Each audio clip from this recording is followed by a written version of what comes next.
नमस्कार, न्यूज 18 राजस्थान पर आप देख रहे हैं सिटी 70 खबरें और मैं हूं आपके साथ हेमंत कुमार। चलिए खबरों की शुरुआत करते हैं, देखते हैं खबरें फटाफट अंदाज में। गुलाबी नगरी जयपुर में 1,75,00,000 डायमंड ठगी के मामले को लेकर पुलिस को बड़ी कामयाबी हासिल हुई है। पुलिस ने डायमंड ठगी का मास्टरमाइंड प्रवीण जैन को गिरफ्तार किया है। मास्टरमाइंड के साथ 3 और भी बदमाश अब पुलिस के शिकंजे में हैं और सीएसटी और श्यामनगर पुलिस की संयुक्त कार्रवाई के दौरान गिरफ्तार आरोपियों के पास से 80 लाख रुपए का माल बरामद किया गया है। आपको बता दें कि डायमंड ठगी की गैंग अब तक लगभग 20 करोड़ की ठगी कर चुकी है। तो राजस्थान में सियासी संकट के बीच एआईसीसी के महासचिव केसी वेणुगोपाल ने बड़ा बयान दिया। उन्होंने कहा कि राजस्थान में कोई ड्रामा नहीं है, 1 से 2 दिन में सब साफ हो जाएगा। साथ ही उन्होंने कहा कि कांग्रेस अध्यक्ष का चुनाव लोकतांत्रिक तरीके से होगा, 1-2 दिन में सब कुछ आराम से निपट जाएगा। प्रदेश में चल रही सियासत के बीच मुख्यमंत्री अशोक गहलोत आलाकमान से मिलने के लिए दिल्ली जाएंगे। इस दौरान वे दिल्ली में कांग्रेस आलाकमान से मुलाकात करेंगे। इसके साथ ही प्रदेश के सियासी घटनाक्रम को लेकर के अपना पक्ष रखेंगे। पायलट भी दिल्ली में लगातार डेरा डाले हुए हैं। वहीं कांग्रेस की अंतरिम अध्यक्ष सोनिया गांधी लगातार राजस्थान के सियासी संकट पर हर अपडेट ले रही हैं। तो राजस्थान में जारी सियासी घमासान के बीच कैबिनेट मंत्री प्रताप सिंह खाचरियावास ने कहा है कि मुख्यमंत्री अशोक गहलोत इस्तीफा नहीं देंगे। उन्होंने कहा कि आज सीएम का दिल्ली जाने का कार्यक्रम है। मंत्री ने कहा कि राष्ट्रीय अध्यक्ष पद के लिए नामांकन भरेंगे या नहीं, या ये तो अशोक गहलोत ही जानते हैं या फिर आलाकमान।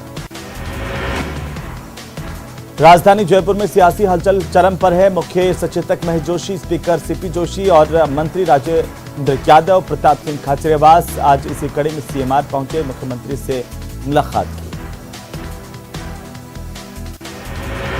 तो राजस्थान संकट को लेकर ऑब्जर्वर्स ने सोनिया गांधी को अपनी रिपोर्ट सौंप दी। इसके बाद 3 नेताओं को कारण बताओ नोटिस जारी किया गया। महेश जोशी, शांति धारीवाल, धर्मेंद्र राठौड़ से पार्टी ने 10 दिन के भीतर जवाब मांगा है।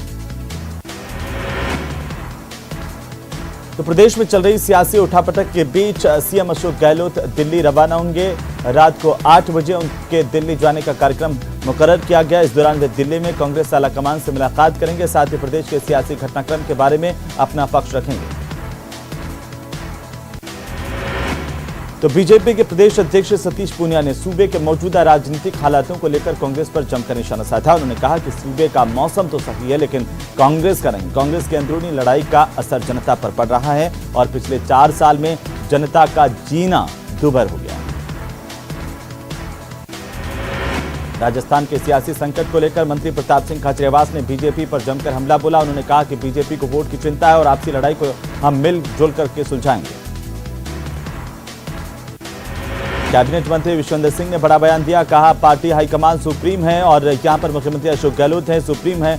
हर बात का जवाब देने के लिए सीएम अशोक गहलोत सक्षम है। उन्होंने कहा कि मुख्यमंत्री अशोक गहलोत सब बात को जानते हैं और समझते हैं कि किस कार्य को किस तरह से टैकल करना है।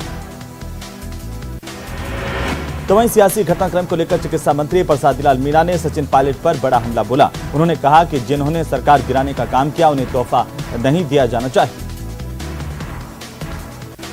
तो राजस्थान के सियासी संकट को लेकर सतीश पूनिया ने एक बार फिर से कांग्रेस पार्टी पर बड़ा हमला बोला, घेरा और कहा पद और महत्वाकांक्षा के कारण कांग्रेस में बिखराव हो रहा है, इसका खामियाजा जनता को उठाना पड़ रहा है। तो वहीं उपनेता प्रतिपक्ष राजेंद्र राठौड़ ने एक बार फिर से कांग्रेस पर तीखा हमला बोला है। राठौड़ ने कहा कि कांग्रेस के मंत्रियों और विधायकों ने इस्तीफे की नौटंकी की है। अगर सही मायने में त्यागवीरों को त्याग करना है तो फिर मंत्रियों को तत्काल प्रभाव से अपनी सुविधाएं सरकारी वापस दे देनी चाहिए। बीजेपी के पूर्व अध्यक्ष अरुण चतुर्वेदी ने तंज कसते हुए कहा कि बेरोजगार सड़कों पर है, किसान बेहाल हैं और महिलाओं के खिलाफ अपराध लगातार बढ़ रहे हैं, जबकि कांग्रेस में कुर्सी पर बैठने का घमासान मचा हुआ है। तो राज्यसभा सांसद घनश्याम तिवारी ने भी कांग्रेस पार्टी पर बड़ा हमला बोला। उन विधायकों के इस्तीफे को लेकर तिवारी ने कहा है कि इस्तीफे स्वीकार नहीं किए जाते हैं तो ये गैर कानूनी होगा। पीएफआई बैन पर भाजपा के प्रदेश अध्यक्ष सतीश पूनिया ने कहा कि बैन से आतंकवाद पर लगाम लगेगी। जयपुर में पूर्व मुख्यमंत्री वसुंधरा राजे, प्रदेश की सरकार में जल संसाधन मंत्री महेंद्रजीत सिंह मालवीय और बीजेपी के प्रदेश अध्यक्ष सतीश पूनिया की ओर से हरी झंडी दिखाकर के रवाना की गई भगवान निष्कलंक की रथ यात्रा बीती रात को राजसमंद जिले के वैष्णव नगरी नाथद्वारा पहुंची। नाथद्वारा में समाजसेवी भाजपा नेता मदन चौहान के नेतृत्व में रथ यात्रा की अगवानी की गई। डूंगरपुर जिले के बेनीश्वर धाम में 27 नवंबर से 2 दिसंबर तक होने वाले विशाल धार्मिक आयोजन में यह रथ यात्रा शिरकत करेगी।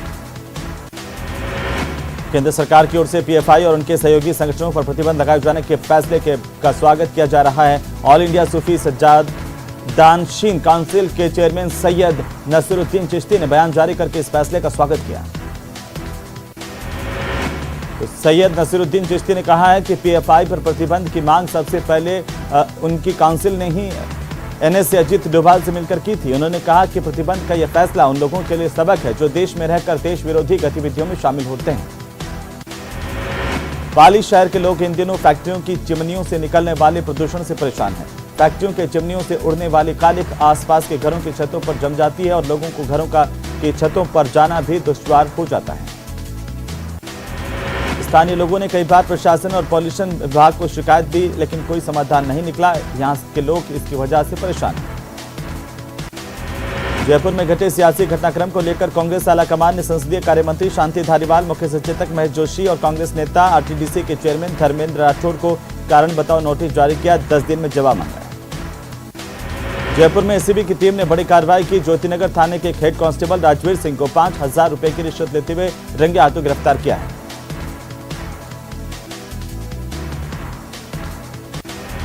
प्रदेश में चल रहे सियासी घटनाक्रम को लेकर कैबिनेट मंत्री विश्वेंद्र सिंह ने बड़ा बयान दिया। उन्होंने कहा है कि अशोक गहलोत तीसरी बार मुख्यमंत्री हैं।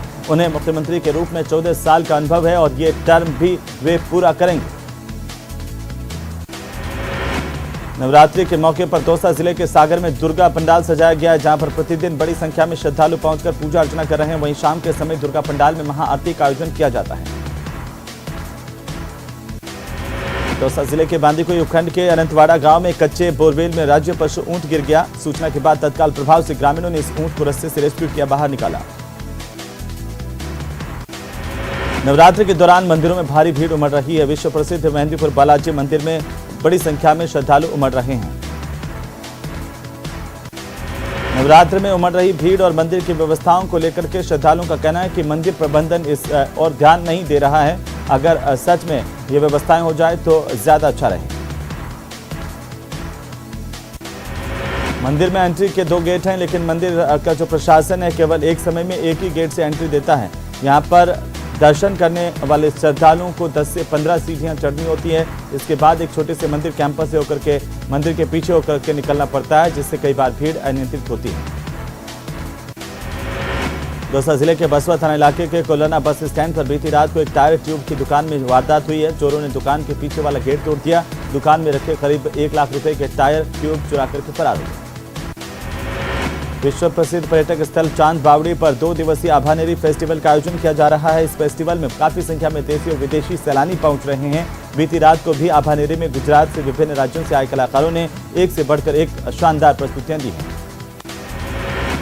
श्रीगंगानगर में कल सीमा सुरक्षा बल के जवानों के लिए सतर्क और सजग जवानों की वजह से पकड़े गए पाकिस्तानी घुसपैठियों को श्रीगंगानगर पुलिस के हवाले किया गया है।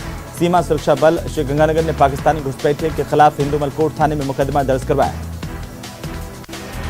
भरतपुर के सर्किट हाउस में कैबिनेट मंत्री विश्वेंद्र सिंह ने जनसुनवाई की। जनसुनवाई के दौरान लोग अपनी समस्याओं को लेकर के मंत्री विश्वेंद्र सिंह के पास पहुंचे, जहां पर ज्यादातर समस्याओं का मौके पर ही समाधान किया गया। दोबारा शहर के राजकीय स्नातकोत्तर महाविद्यालय के खेल मैदान में लंबे समय से भरे पानी की निकासी की मांग को लेकर छात्रों ने मैदान में भरे पानी में बैठ करके धरना दिया और अनोखा प्रदर्शन किया है। केंद्र सरकार की ओर से पीएफआई पर प्रतिबंध लगाए जाने के फैसले का अजमेर की दरगाह के दीवान सैयद जैनुल आबिदीन की तरफ से भी स्वागत किया गया।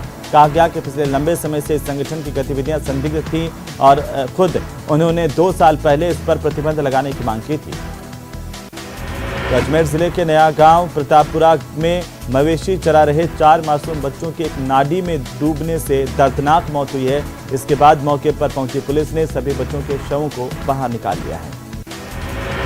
अजमेर में पुलिस ने कार्रवाई की। 4 गिरोह जो चोर गिरोह के 3 सदस्य गिरफ्तार किए गए हैं। साथ ही उनके कब्जे से चोरी की 12 बाइक बरामद की गई है। तो भीलवाड़ा में नवरात्रि के मौके पर किन्नर समाज की ओर से माता का पंडाल स्थापित किया गया, जहां पर माता रानी की पूजा अर्चना के साथ साथ धूमधाम से गरबा महोत्सव भी आयोजित किए जा रहे हैं। प्रदेश अध्यक्ष भाजपा के सतीश पूनिया उदयपुर पहुंचे, जहां पर सतीश पूनिया 30 सितंबर को प्रधानमंत्री मोदी के गुजरात और राजस्थान के दौरे की तैयारियों के लिए आबू रोड के लिए रवाना हुए। देश दुनिया के जाने माने युवा होटेलियर लक्ष्यराज सिंह मेवाड़ को उपराष्ट्रपति जगदीप धनखड़ और केंद्रीय पर्यटन मंत्री जी किशन रेड्डी ने राष्ट्रीय पर्यटन पुरस्कार से नवाजा है। उदयपुर जिले के कोटड़ा में भव्य आदि महोत्सव का दूसरा दिन है और दूसरे दिन रंगारंग कार्यक्रमों के साथ महोत्सव की शुरुआत की गई। अलवर शहर MIA थाना इलाके में एक व्यक्ति की संदिग्ध परिस्थितियों में मौत को लेकर लगातार चर्चाएं हैं। पुलिस ने मृतक का पोस्टमार्टम करवाकर के शव परिजनों को सुपुर्द किया है।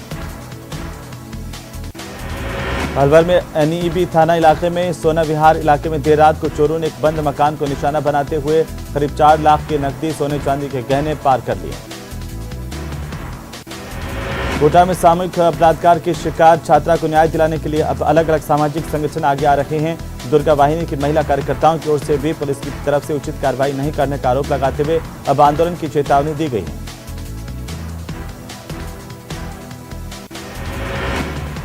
तो सिटी 70 में खबरें अभी और भी हैं, लेकिन फिलहाल वक्त तो चला एक छोटे से ब्रेक का। जल्द लौटेंगे, आप बने रहिए हमारे साथ।